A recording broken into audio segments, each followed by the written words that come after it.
ഇവന്റെ പേര് നിയമ നടപടി വരും. ഈ പയ്യനെ ഇതുവരെ യൂട്യൂബിൽ നിർത്തിയ പണം എൻഫോഴ്സ്മെന്റ് കൊണ്ട് പിടിച്ചിരുന്നു. അത് എൻ്റെ ലൈസൻസ് അല്ലേ പോയുള്ളൂ.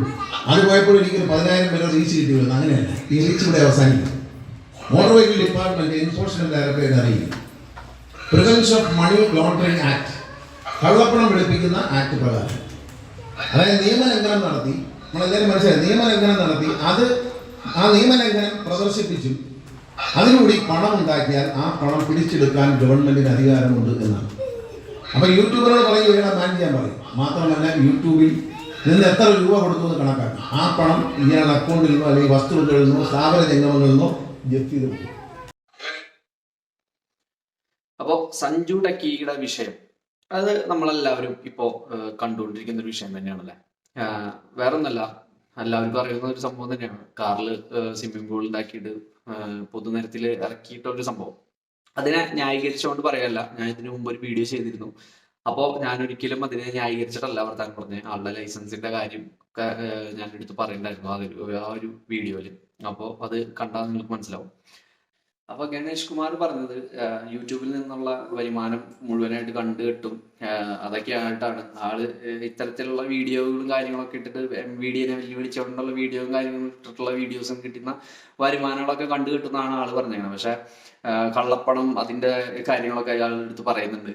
പക്ഷെ എനിക്ക് ഇതിനെ പറ്റിയിട്ട് പറയാമെന്ന് പറഞ്ഞു കഴിഞ്ഞാൽ ഇതെങ്ങനെ ഒരു കള്ളപ്പണം ആവുന്നത് എന്നാണ് ഞാൻ ചോദിക്കുന്നത്. കാരണം ഈ വരുമാനം യൂട്യൂബാണ് കൊടുക്കുന്നത്. യൂട്യൂബ് വഴി ബാങ്ക് ത്രൂ ആണ് ഇവന്റെ കയ്യിലേക്ക് എത്തിയത്. അതിനുള്ള എല്ലാ ഡോക്യുമെന്റ്സും കാര്യങ്ങളൊക്കെ അവന്റെ കയ്യിലുണ്ടാവും. പിന്നെ എങ്ങനെയാണ് ഇതൊരു കള്ളപ്പണം ആവുന്നത്? ഓക്കെ, സംഭവം ശരിയാ തന്നെ. അവന്റെ ഭാഗത്ത് തെറ്റുണ്ടായിട്ട് അവന് അതിന് വേണ്ടത്ര ശിക്ഷകളും കാര്യങ്ങളും ഇപ്പോ ലൈസൻസ് വരെ റദ്ദാക്കി, വണ്ടിയുടെ RC ബുക്ക് റദ്ദാക്കി, അങ്ങനത്തെ കാര്യങ്ങളൊക്കെ ചെയ്തു. അത് കഴിഞ്ഞിട്ട് പിന്നെ അവനെ വിടാതെ പിന്തുടർന്നതിൽ യാതൊരു അർത്ഥമില്ല. എന്താ കാരണം വെച്ച് കഴിഞ്ഞാൽ അവന് വേണ്ടത്ര ശിക്ഷകളും കാര്യങ്ങളും ഇപ്പോ ആള് മെഡിക്കൽ കോളേജിൽ സാമൂഹിക സേവനങ്ങളൊക്കെ നടത്തിക്കൊണ്ടിരിക്കുകയാണ്. അത് അവന്റെ തെറ്റ് അവന് മനസ്സിലായിട്ട് അവൻ അതിന്റെ കാര്യങ്ങളൊക്കെ ചെയ്തിട്ട് വൃത്തിയായിട്ട് MBD എന്താണോ പറഞ്ഞേക്കണേ അതുപോലെ തന്നെ അവൻ ചെയ്ത് കാര്യങ്ങളൊക്കെ ചെയ്ത് പോകുന്നുണ്ട്. എന്നിട്ടും പിന്നെ വിടാതെ പിന്തുടർന്നിട്ട് അവന്റെ ഇപ്പോ ലേറ്റസ്റ്റ് അവന്റെ 9 വീഡിയോസ് തന്നെ യൂട്യൂബ് റിമൂവ് ചെയ്തു. ഓക്കെ, പോട്ടെ. അത് കഴിഞ്ഞിട്ട് പിന്നെ സ്വത്തുക്കളൊക്കെ കണ്ടുകിട്ടാന്ന് പറഞ്ഞതിലൊക്കെ ഭയങ്കര മോശം കാര്യങ്ങളൊക്കെയാണ് ഇപ്പോ ഗണേഷ് കുമാർ പറഞ്ഞിരിക്കുന്നത്. അതിനോടൊന്നും യാതൊരു ഒരു യോജിക്കാൻ പറ്റാത്തൊരു അവസ്ഥയാണ്. എന്ന കാരണം വെച്ച് കഴിഞ്ഞാൽ ഇങ്ങനെ എത്രയോ ആൾക്കാർ, വേറെ ആൾക്കാരുണ്ട്, അവർക്കൊന്നും ഈ സഡൻ ആയിട്ടുള്ളൊരു നടപടിയും കാര്യങ്ങളൊന്നും എടുക്കണില്ല. കള്ളപ്പണം എന്നൊക്കെ പറഞ്ഞു കഴിഞ്ഞാൽ അത് സാമാന്യം ഇത് കാണുന്ന ആൾക്കാരെങ്കിലും വിശ്വസിക്കണ്ടേ. ഇനി വേറൊരു വീഡിയോ നമുക്ക് കാണാം.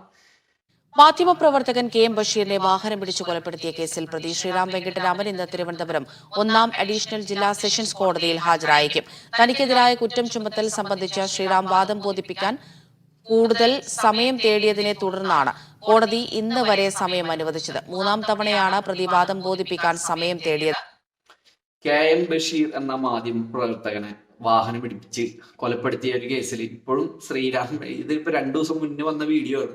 ഇപ്പോഴും ശ്രീറാം വെങ്കിട്ടരാമൻ 4 വർഷം മുമ്പാണ് ഒരു മാധ്യമപ്രവർത്തകനെ വണ്ടി ഓടിച്ചത്, അത് മദ്യപിച്ചിട്ട് തെക്കേട്ട് വണ്ടി ഇടിച്ച് കൊന്നിട്ട് ആളുടെ ലൈസൻസ് റദ്ദാക്കിയിട്ടുണ്ടോ? ഇല്ല, ലൈസൻസ് റദ്ദാക്കിയിട്ടില്ല. ഇപ്പോഴും അതിന്റെ കേസ് നടന്നുകൊണ്ടിരിക്കുകയാണ്. 4 വർഷത്തെ മുന്നത്തെ കാര്യമാണെന്ന് നിങ്ങൾ ആലോചിക്കണം. 4 വർഷം കഴിഞ്ഞിട്ട് ഇപ്പോഴും 2 ദിവസം മുന്നേ വന്ന ന്യൂസാണ് നമ്മളിപ്പോ കണ്ടത്. എന്നിട്ട് വരെ അതിനകത്തായിട്ടൊരു നടപടി എടുത്തിട്ടില്ല. ഇപ്പൊ ഈ ചെറിയ ചെറിയ ആൾക്കാരുടെ മേലിൽ കുതിര കയറുന്ന പരിപാടി അതൊക്കെ നിർത്തിയിട്ട് അവസാനിപ്പിക്കുക. ഈ ഗണേഷ് കുമാർ ആദ്യം തന്നെ ഈ സഞ്ജു ടെക്കിയുടെ പേരിൽ നടപടി എടുത്തപ്പോൾ എല്ലാവരും ഭയങ്കരമായിട്ട് ആളെ കൈയടിച്ച് കൊട്ടിഘോഷിച്ച സംഭവങ്ങളൊക്കെയാണ്. അപ്പൊ അതില് ആള് അതങ്ങോട്ട് മതിമറന്ന് ആള് പിന്നെ വേറെ കാര്യങ്ങളൊക്കെ പലതും ആവശ്യമില്ലാത്ത കാര്യങ്ങളൊക്കെ ചെയ്തു തുടങ്ങി.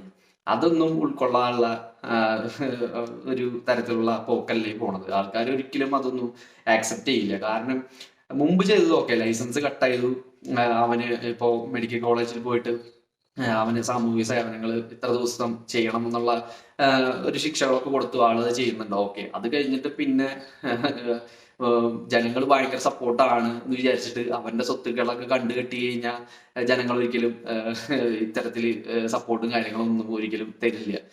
അവൻ അവന്റെ കാര്യങ്ങൾ ചെയ്തു പോകട്ടെ. അവൻ ഇനി യൂട്യൂബിൽ വീഡിയോ ഇട്ടിട്ട് അവൻ വരുമാനം ഉണ്ടാക്കിക്കൂടെ. അവൻ എത്ര താഴ്ന്ന നിലയിൽ നിന്നാണ് പൊന്തി വന്നതെന്ന് നമുക്ക് എല്ലാവരും അറിയാം. ഞാൻ ഒരുപാട് വീഡിയോസും പഴയ വീഡിയോസും ഒക്കെ കണ്ടിട്ടുണ്ട്. ആ സമയത്തുള്ള അവന്റെ വീടും ഇപ്പൊ ഇരിക്കുന്ന വീടും ഒക്കെ അവൻ യൂട്യൂബിൽ നിന്ന് നല്ല രീതിയിൽ അധ്വാനിച്ചിട്ട് തന്നെയാണ് അവൻ ആ വീടും കാര്യങ്ങളൊക്കെ എല്ലാതും വണ്ടി വാങ്ങിയതായാലും എന്ത് കാര്യങ്ങളായാലും അവൻ വാങ്ങിച്ചതൊക്കെ അവൻ സ്വന്തമായിട്ട് അധ്വാനിച്ചിട്ടൊക്കെയാണ്. 1.5 മില്യൺ സബ്സ്ക്രൈബേഴ്സ് ഉള്ള ഒരു യൂട്യൂബ് ചാനലൊക്കെ ഉള്ള ഒരാളാണ് സഞ്ജു ടെക്കി എന്ന് പറയുന്നത്. സഞ്ജു ടെക്കി അത് സ്വന്തമായിട്ട് അധ്വാനിച്ച് കാര്യങ്ങളൊക്കെ ചെയ്തിട്ടുള്ളതാണ്. അത്രയും സബ്സ്ക്രൈബേഴ്സും കാര്യങ്ങളൊക്കെ അവൻ ഫസ്റ്റ് തുടക്കം മുതലേ സബ്സ്ക്രൈബേഴ്സ് അവൻ ഓടി നടന്ന ഈ 15 ലക്ഷം ആൾക്കാരുടെ അടുത്ത് പോയിട്ട് അവന്റെ ഫോൺ മേടിച്ചിട്ട് കുത്തി സബ്സ്ക്രൈബ് ചെയ്യിപ്പിച്ചോന്നല്ലല്ലോ. അവന്റെ വീഡിയോസും കാര്യങ്ങളൊക്കെ കണ്ടിട്ട് ഇഷ്ടപ്പെട്ട് സബ്സ്ക്രൈബ് ചെയ്തിട്ടുള്ള ആൾക്കാരൊക്കെ തന്നെയാണ് ഈ 1.5 മില്യൺ സബ്സ്ക്രൈബേഴ്സ് എന്ന് പറയുന്ന ആൾക്കാർ. അപ്പോ അവനെ ഇഷ്ടപ്പെടുന്ന ആൾക്കാരുണ്ട്.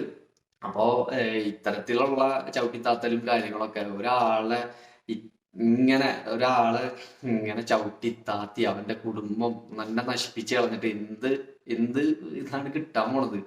ഞാനതാ ചോദിക്കണേ. ഒരാളുടെ വീഴ്ച കണ്ടിട്ട് സന്തോഷിക്കാൻ എനിക്ക് പറ്റില്ല, ബാക്കി എല്ലാവർക്കും പറ്റുമോ എന്ന് എനിക്കറിയില്ല. ഒരു നല്ലൊരു മനസ്സിനുടമയുള്ള ആൾക്കാർക്കൊന്നും അത്തരത്തിലുള്ള കാര്യങ്ങളൊന്നും ചിന്തിക്കാൻ പറ്റില്ല.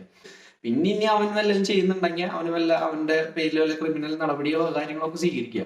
അല്ലാതെ സ്വത്തുക്കളൊക്കെ കണ്ടുകെട്ടിയിട്ട് അവന്റെ കുടുംബം നശിപ്പിച്ചിട്ട് എന്ത് കിട്ടാനാ? കുറെ ആൾക്കാരുടെ ശാപം മേടിച്ചു കൂട്ടിയിട്ട് എന്നിട്ട് കാര്യം? അങ്ങനെയൊന്നും ഒരാളും ചിന്തിക്കരുത്.